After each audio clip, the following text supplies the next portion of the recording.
Newslight. Samantala, sa iba pang tampok na balita na Newslight, namigay ang Philippine Charity Sweepstakes Office o PCSO na mga ambulansya sa mga lokal na pamahalaan at mga pampublikong pagamutan.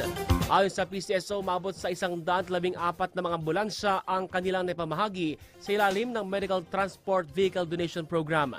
Binigyan din pa ni PCSO General Manager Mel Robles na ang naturang hakbang ay bilang bahagi ng layunin ni Pangulong Ferdinand Marcos Jr. na maabot sa bawat Pilipino ang serbisyo publiko ng gobyerno. Dagdag pa ng opisyal na layo nito na mapalakas ang serbisyong pangkalusugan kung kahit mabilis na makakatanggap ng tulong medikal ang mga nangangailangan. Hinikayat naman ang PCSO ang mga lokal na pamahalaan at mga institusyon na makipag-ugnayan sa kanilang ahensya para sa programa at serbisyo ng PCSO. Samantala, nagpasalamat naman ang mga LGU at pampublikong ospital na nakatanggap ng bagong ambulansya. Live TV Radio. Live TV Radio. Live TV Radio.